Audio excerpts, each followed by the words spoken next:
Everybody, welcome back to the Grid. What up, though? And today we have our guest co-host Troy Smith, founder and owner of New Pavement LLC. How you doing, Troy? I'm all right, yourself? I'm good, pretty good. And so he's here to join in on the conversation about the things we didn't learn back in school. Since it's back to school, you know, the babies going back to school and everything. We felt like we should educate ourselves in, you know, that topic. Matter of fact, speaking of stuff I didn't learn, so me, as a kid, I love Sega Genesis and Nintendo. I'm still a huge gamer to this day. But what I didn't know was the first actual game system was created by a brother. His name was Jerry Lawson back in 1976. Nobody told me that. Like before. Yeah, I didn't know that. Yeah. So what was the name? Do you know the name of it, or was that the Atari? No, it wasn't the Atari. It actually predated the Atari. What? Yeah, he made the first functioning system where you could actually take cartridges and put them inside the video game system and then take them out. Oh, cool. So we got way more other topics to discuss about the things that we didn't learn back in school. But before we jump into all of that, what's been up? Oh, what's been up? Oh, I know the thing that I can think of right now that's been, that Kamikaze album by Eminem. Okay, so what I've been hearing stuff, but I ain't really hearing anything, and everybody is just like, you know, he aging out and saying all this other stuff, he doing too much, whatever. Like, what is it like? Eminem ain't aging out of nothing. That's what I'm saying. I'm like, what are you talking about? Like, huh? He just been MIA a little bit more than usual, but okay. I don't think he aging out of anything. Now, see, here's the thing. He got a lot of flack from a lot of media personalities in regards to his last album, Revival. So, I mean, you had Charlamagne the God and Joe Budden and DJ Academic and a list of other people that were pretty much saying, oh, man, this terrible album. Mm-hmm. Eminem answered everybody on Kamikaze.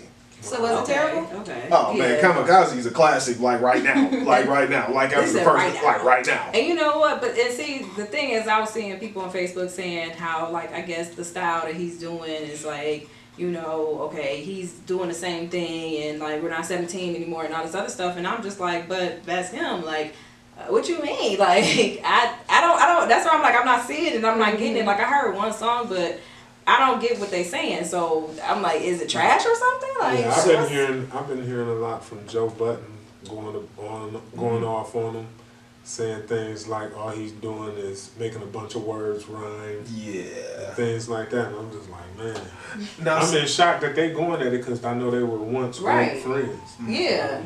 Well, here's the thing. They weren't necessarily friends, but they were like label mates. You know, I mean, because Joe Budden and Slaughterhouse was under, you know, Shady Records at one point. Because I remember him being on, what was that? That's on the BET rap thing? The BET Cyphers for the BET Cypher, Awards. yeah. I remember that being real hard. That was like one of the best ones I ever seen. Absolutely. Ever. And I saw that podcast that Joe Budden did. There were things that I agreed with, and then there were other things I was like, not so much, Joe. Like what? Like, for example, like when he said that I've been better than you for the better half of a decade. Right. I'm like, okay. Just like him. now, mind you, I'm a huge Joe Budden fan. Don't get me wrong. I'm a huge Joe Budden. Like, I have all the Mood Musics and Padded Room and all that good stuff. Right. All of it. Now, I can't agree with him saying that Eminem didn't have any content just based off of, you know, some of his previous albums. Like, I liked Recovery, to be honest with you. I thought that he had a lot of content on there. And even on Revival, you kind of had to search through some of the songs, but there was some content on there. Yeah. So I would say it wasn't as consistent, but yeah. But I mean, like, okay, so like you have, you know, other like artists who have been in the game for a while. And they have like a certain style, and like that's what is accepted. Do you think because, and I'm not trying to talk about today's rap or anything like that, however, do you think because the way, like, you have to really listen to Eminem when he, you know, when his, you know, you listen to him because you gotta get it like, oh, stupid, you know what I'm saying? Like, you go be doing that if you listen to him. But the way that music has gone, or the rap, I don't even want to say it's a part of the rap game, but whatever, just based on what I've known it to be, whatever, just how people, like, lyricists and all that other stuff, the way it's gone is kind of like, dumbed down to Oh, where absolutely. people are not really listening so much. It's just you want a trance. Yeah, they into a beat. You know what I'm saying? That's It's more it. beat. Yeah, they into a beat. Like it A sounds good beat will have you. I mean, yeah, I like a good beat too, but I guess the criticism is like, are y'all? I'm not like a scholarly in the rap game person, but it's just like, are y'all qualified to really be saying it like that? To be saying that he has aged out because his style? Because that's what I'm thinking is what I'm hearing. That's why. Well, I would never say that Eminem is aged out because Eminem is timeless.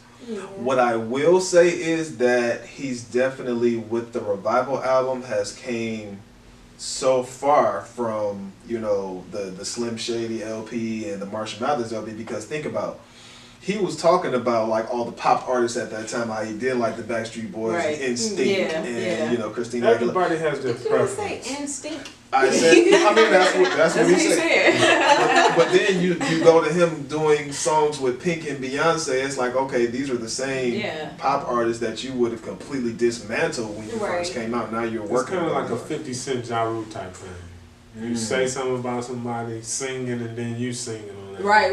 Yeah, Right. 50 took his whole fan Right. base. So you know, Yeah. it's your preference. You know, I think until you can do what M did in his time, just leave it alone. That's how I look at it.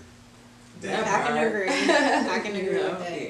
I mean, but yeah, there's definitely been a lot of controversy surrounding that album. Like there's Definitely. and there was some That's all of you these see on Instagram and social media. yeah, and there's been some sneak disses in there too. Like nobody's quite addressed that Eminem sneak diss Drake.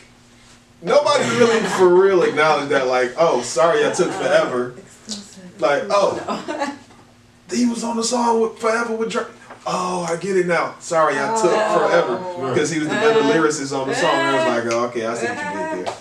Speaking of rap, we lost Mac Miller recently, Man, unfortunately. Yeah, that's Unfortunately, and everyone's kind of like blaming Ariana Grande, and I just feel like why? because that was her ex, and I guess they were in a relationship, and I guess he was hurt about it. Oh. But from what I heard, Ariana Grande basically left him because he was already like using drugs and you know, so she kind of didn't want to be in that type of relationship, so she removed herself. But I just feel like it's just a sad situation, and I feel like it's no one to blame. You Right. know? Yeah. I mean, yeah. You can't control somebody's actions. Right. You know what I'm saying? Like. And then social media can be so cruel. Yeah. Oh, Especially that when is somebody unfortunate. passed away, Yeah. they can just be like, they want to just point fingers. Yeah. And that is, Yeah. that's so And then they're making it unfortunate. about her, and it's like, it's about him right now. Right. you know. Yeah. That was crazy. I was told that she even turned off like her comments and stuff on her I'm social media. It sure. got so bad. It was like, man. Dang. That's, Yeah, I seen that too. I try to look at it, don't believe nothing you hear until you hear it from a reliable source. And if you don't hear it from a reliable source, then I don't know. I don't believe everything I hear. Social media have you all over the place. You hear this story, you hear that story. right. I mean, social media is full of false personas. Yeah. Oh yeah, definitely. It causes trouble. Yeah, Yeah. it's like, oh, I'm this person online. Okay, let's see what you like in real life. Oh man, I was just playing, man. You know, I just put it on my social media. I was just playing. I mean, that really wasn't mine. Right. Go ahead and jump into the interview with Troy Smith Sr., owner and founder of New Pavement LLC. So, tell us a bit about your company. Well, the meaning behind New Pavement is rolling and walking on new grounds. It's just letting people know that they can start fresh, you know, lay the cement, lay the pavement, you know, fresh, and never give up. You know, that's my slogan. Don't give up on anything. If you want it bad enough, you can have it. You can get it. You know, and myself. I'm a quadriplegic, so that's what kind of got me into wanting to start this company because of the things I've been through, and it put me in a situation where I knew I couldn't give up. So yeah. So you say, you know, when people hear like quadriplegic, and you know, when I hear about it, I think of someone who is, you know, only in a wheelchair, but you know, you're up. I see you up walking, and can you just like kind of further elaborate on exactly, you know? Okay, well the difference is you have your quadriplegic and you have your paraplegic. A quadriplegic is someone that has total or partial loss of all four limbs. A quadriplegic is someone you may see where they're paralyzed from the neck down permanently. Fortunately, I'm not, as you can see, paralyzed from the neck down, but I don't have any feeling in like 60 to 70% of my body, but I have movement in a lot of my body. I'm also in a wheelchair myself, so, you know, but it's part-time. I'm in a wheelchair for like games, concerts, and the park, things like that. And a paraplegic is someone who you see their upper body, they moving and getting around good up top, but down here they have no movement or anything, and you see them most of the time in their wheelchairs. You know, so I just happen to be strong enough to get out of the wheelchair as much as possible, and you know, I work out a lot, you know, to get through as much as I can, you know. So what was your like drive to move past like what was being? I'm sure they told you that you probably wouldn't be able to do anything that you're doing now. Right, I was told that. I was told that it's a possibility I get 60% back. Possibility I might not.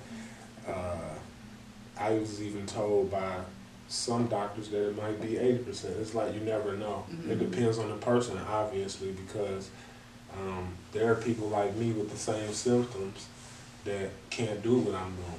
And there are people like me with the same symptoms that's probably doing more.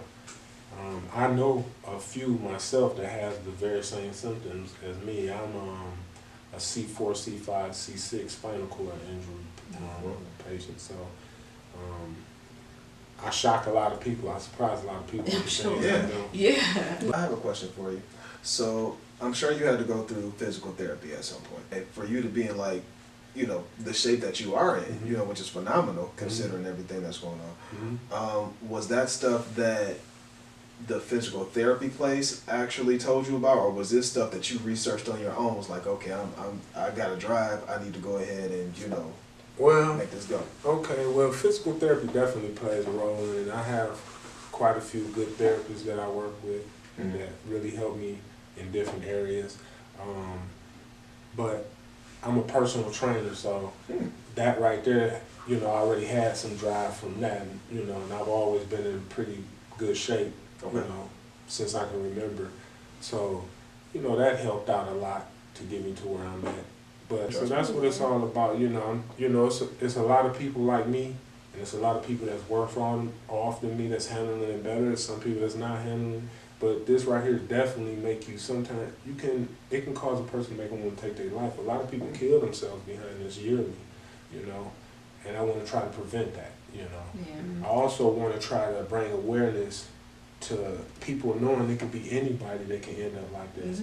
And it's just not about paralysis. It's about just supporting and loving and being genuine regardless to what shape you're in. It don't really matter about that. If you love somebody, just show that support. Be there now. Don't wait till things go wrong. You know what I'm saying? Yeah. So. Okay, so I want to touch on something you said earlier about how people want to take their lives being in a situation that you were in. Has it been a moment where you felt like that, and how did you get through? Like, how did you survive? Like, it's definitely been moments when I felt like that, you know. I don't know, I think that's the coward way out. So that's what kept me from going that route. But I don't know, I'm just strong, and I don't know, my willpower just keep me going. I just want more than what's going on right now. And in order to get that, I gotta live, you know. yeah, so that's how. That's amazing. That's amazing, honestly. So I'm looking at your arm over there. I'm a huge fan of tattoos. As we saw a couple episodes back, I got a little bit of ink on me myself. I was looking at that. So can you tell us what's the significance of your tattoos that you have on your arm? This is blessed and highly favored. that's because of what I went through. You know, Amen. I lived through this situation, and now I'm a quadriplegic. 2 weeks later, after this situation, I ended up with a blood clot in my lung, and I lived. Wow. Dang. So, you know. Wow. Yes. You are highly favored. Okay. So that's why I got blessed and highly favored. This one right here says, "Life rolls on." That's me in a wheelchair getting out of the wheelchair. Oh, Oh, that's man. sweet. I like that. Yeah. That's cold-blooded right there. I Yeah. like Then that. I got Yes. faith. I got a crown. Okay. And this lion right here just proves that, you know, I feel like I'm the king of the jungle. Okay. Okay. So that's what that represents, you know, the crown or whatever. But yeah, Man, that's cold-blooded. I like appreciate that, man. it. I appreciate it. Yeah, I'm definitely blessed and highly favored. Absolutely, you are. Yeah. Yeah, you are. You are. So, what's one important thing that you want people to know? Well, I think it's important that people support the ones they love. You know, and stop acting like the people you love is your people if they're not your people. Right. That part. You know, Bars. if you're not going to That's be deep. genuine, Yeah. then don't be at all. That's deep. Yeah. And you know, I don't know what everybody's preference is, but mine is just have faith in God, believe. Yep. Mm-hmm. Amen. to Yeah. that. That's yeah. I can agree with that. Okay. So speaking of people, and you know our people, you know Black people, going into our topic for things that we didn't learn in school. There's a lot of things about just our history that we didn't learn in school, especially coming from predominantly Black schools. I know I did. My K through 12 Right. was predominantly Black experience. Mm-hmm. But I know Tristan, you were talking about like some things earlier about like the man who invented the video game, but it's so many other things that we just didn't learn, Yeah, it's so much stuff. So, okay. Actually, if you look on my Instagram page, I actually made a post maybe like a month or so ago. And it was in regards to like, who was our first president? Like I did a screenshot of like my Google search. Who was our first president? Okay. It says George Washington. Okay. Now, the trick with Google is sometimes you got to type in the real as a preference. So, okay, who was the real first president? Yeah. And then it has, John Henson. Okay, and then you see a picture of a mixed dude, So it's like, okay, well then, who is the real John Henson? Then you type in, that, and then a darker complected brother comes up. So it's Wow. like... So they really don't want you to know. they really are trying to bury this okay. Like our very first president was actually a Black man by the name of John Henson, And he had dark skin, because I saw that And post you that Googled you had, this. and I Googled yeah. this. And Interesting. if I'm not mistaken, I believe George Washington was actually our 9th president in real life. Mm-hmm. Because like before we were the United States, we were the 13 colonies first. Right. So they had to have some president previous to the United States. And John Henson was that guy. So before everybody thinks that Barack Obama was the first Black president, there were numerous Black presidents prior to the brother Barack Obama. So he was just the first acknowledged Black president. Yeah. And he was on the $2 bill. Don't forget that. Yeah, Oh. he was on the back of the $2 bill. That's That right. part. That's right. A lot of people don't even acknowledge that Abraham Lincoln was part Black. Right. Oh yeah.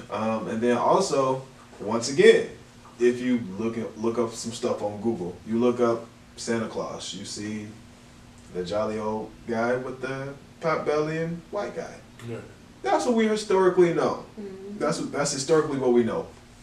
But then when you look up Saint Nicholas, this brother looks a little dark. He's a little tan. Yeah, Saint Nicholas was actually a Black person. So a lot of people wouldn't even know like the actual origin story of it was he was actually Black. That's stuff that I wish that I had known in school. Like they they always show me the overweight white guy with the red suit on, but they never mention who the real Saint Nicholas is. Right. There's actually a very good story on that in regards to all the details. I believe it was either Hidden Colors 1 or Hidden Colors 2. I think one of the first two, because I remember watching it and hearing I think that's where I heard it from. Yeah. How they said that story. But Yeah. that's very interesting. But it just makes you wonder, Honestly, so I never even heard the story, and I've never heard of Hidden Colors. Can you elaborate on that and how people can, watch the story? Oh, Hidden Where Colors. can we find the story at? Hidden Colors. Brother by the name of Tariq. I can't think of it. Very interesting. Can't think of the brother's last name right now, but I know he's all over social media. I follow him on Instagram as well. But you can find them. You can actually find the DVD out there. It's on Amazon. It's on eBay. I actually got Hidden Colors 1, 2, and 3, and if I'm not mistaken, they're supposed to be coming out with the 4th installment to the series. Because I remember recently, but it's been a while though. Because I know I watched all 3 of them.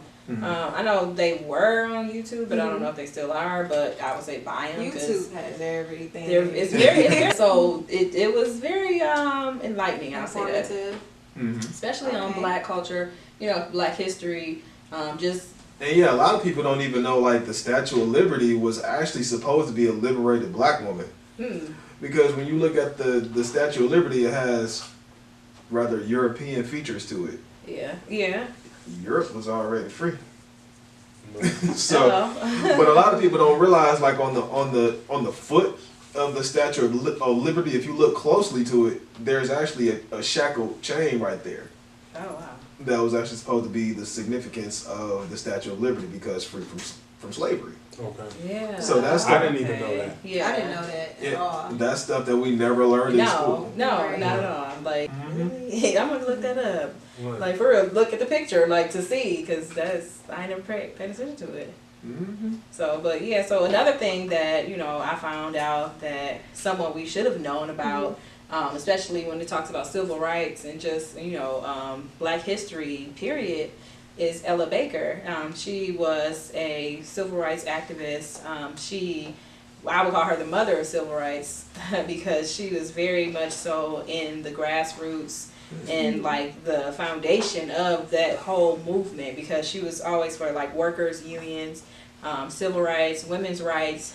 She even just had to go through so many different things within like the big organizations. Like, yes, okay, NAACP was for Black people, but then you still had at that point in time like a lot of sexism and like with leadership and stuff like that. So even though like Martin Luther King, not to say what he did wasn't great, he was the face of the movement, but that was all her.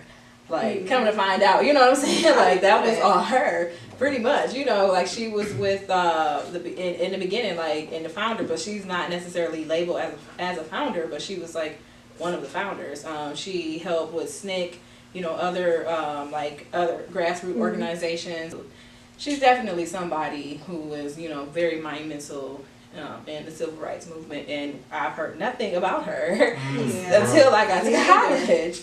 So, that's something that, we encourage everyone to just, go beyond and, try to learn those things, because it's so many things that we have not learned, especially about Black history, about Black people in this country, and how much we have definitely built this country, like figuratively and literally, you know what I'm saying? Yeah. So, and I feel like with that knowledge, we definitely can be empowered, and to know that, what we have been taught and told what we are not. That's not what we are. We are people who, come from great things. We come from, people of passion, people of compassion, and leaders, and no matter what, we always persevere and continue to rise, even though we do have our own faults within our own community, but that's something we gotta work out within ourselves. But because we had it outside, like, we gotta do it, y'all, like, and that it means educating ourselves. Definitely. And to touch on what you were saying, I actually brought a couple books. So I got 1,000 Things Everyone Should Know About African American History by Jeffrey Stewart. So this is a very good book to read.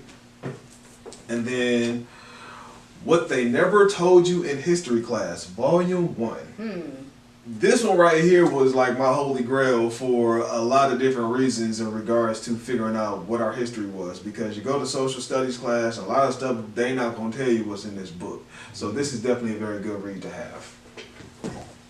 And lastly, Heroes in Black History by Dave and Netta Jackson. So this was a very good read as well. So when you get some time to go ahead and order these off of Amazon or eBay, they are very good reads in regards to finding out the history that I guess essentially we're not supposed to know. Right. So, Yeah. That's right. I want to veer off from Black history to credit history. That is one thing I did not learn in school. Yes, that part.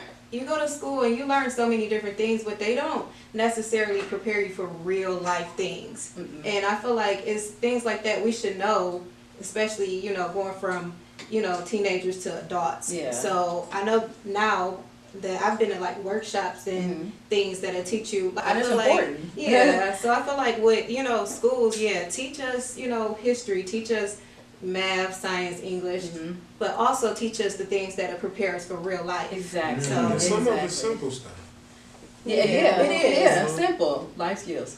And that are important. Yeah, and I can't blame just schools for that. Parents too. You know, teach your kids about these things at a young age, so when they become adults, they don't get blindsided. Yeah, feed your brain, and that way you can, like you said, educate your children on the things that you don't learn in school. Yeah, self-education is the best. It is. I can say that if you're looking for it, you will find it. You will find it. I live in proof. Live in proof. Really. So, speaking of education, and we always like to have fun with education, so I want you to pull from my fun jar, and we're gonna, you know, read a question and you're gonna answer it. Let's grab this first one right here. Let's see. What job are you terrible at? I guess I would say the fast food industry was not for me. I worked at Ramshorn, and I was a dishwasher at Ramshorn, and after that first check, I was done. Right. Yeah, that's how I feel. Like when I was a dishwasher, when I was at Wendy's, like that was terrible for me because no matter what I would do, like I would always get wet. Like I could try to do it in a neat way, and it's just like I'm just terrible at this.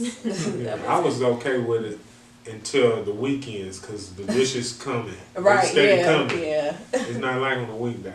Oh wow. I can say I was terrible at working at daycare.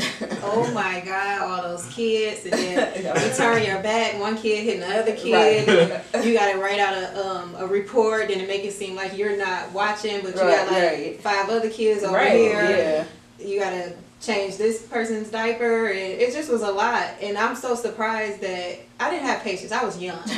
I didn't have patience. But now that I have my daughter, I'm a lot patient when it comes to kids, and you know, I enjoy my daughter. But I don't know if I could have like 5 kids at once. Right. What about 2? I don't know how to multitask in that area. In regards to a job I'm terrible at, I don't think I'm necessarily terrible at jobs. It's just more so. Who you think you are? A hard worker. So ain't nothing you done done. You ain't just realized like, this ain't it. It's more so the supervision and the administration side of things that would make me feel like it's terrible for me, or the work environment itself. But as far as the job itself, I can more than likely get it done if I've been taught how to do it. It's just those other obstacles, you know, the micromanagers, the false promises of, oh, this is in your job description, but then you have me doing 30 other things that's not in your job description. So I think that's probably a situation that I would be terrible at in the workforce. So yeah, but terrible at it, work at it, conquer it. If you're not Tristan, no, I'm joking. Everybody else has to work for it, but but anyway, so yeah, anything that you are terrible at, you definitely can't work at it, you know, or if it's not for you, you at least you try. At least try. Right. Yeah, so, try. But you know, almost taking it to the end. Mr. Troy Smith Sr., anything else you would like the audience to know? They can follow me at _Dolo12 and also new _Pavement. And that's on Instagram, right? Instagram, yes. Okay. All right. So perfect. Yep. Wrapping up again. You know, it's back to school. You know, get them babies to school, y'all. Let them learn, because you know the children are our future. Lead the way. Let them lead the way. You know. Our future. But anywho, so thanks for tuning in to The Grit, and we out.